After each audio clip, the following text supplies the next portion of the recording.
بسم اللہ الرحمن الرحیم۔ السلام علیکم ناظرین، آئیے ہم سماعت فرماتے ہیں سورۃ القدر کا ترجمہ بالتفسیر، یعنی تفسیر کے ساتھ۔ اعوذ باللہ من الشیطان الرجیم، بسم اللہ الرحمن الرحیم۔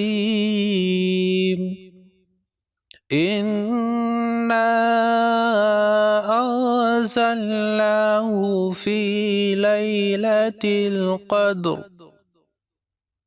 ترجمہ: بے شک ہم نے اس قرآن کریم کو شب قدر میں نازل کیا ہے۔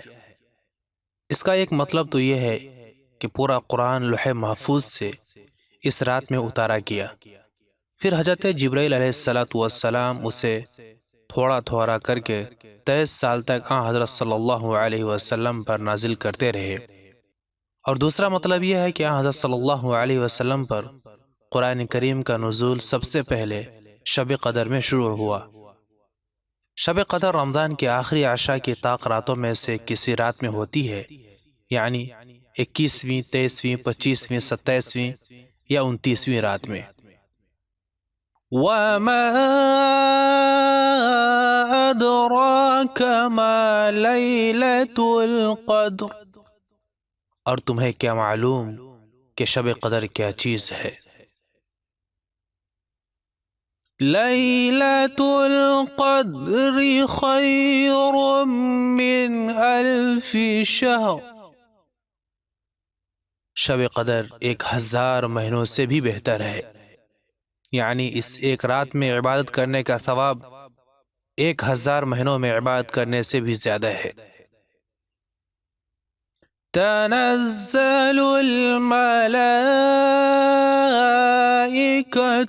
والروح فیہا بإذن ربہم من کل امر، اس میں فرشتے اور روح اپنے پروردگار کی اجازت سے ہر کام کے لیے اترتے ہیں۔ یعنی اس رات میں فرشتوں کے اترنے کے 2 مقصد ہوتے ہیں، ایک یہ کہ اس رات جو لوگ عبادت میں مشغول ہوتے ہیں فرشتے ان کے حق میں رحمت کی دعا کرتے ہیں، اور دوسرا مقصد آیت کریمہ میں بتایا گیا ہے کہ اللہ تعالیٰ اس رات میں سال بھر کے فیصلے فرشتوں کے حوالے فرما دیتے ہیں تاکہ وہ اپنے اپنے وقت پر ان کی تعمیل کرتے رہیں۔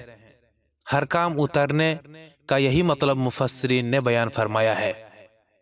سلام ہی حتی مطلع الفجر، صدق اللہ العظیم۔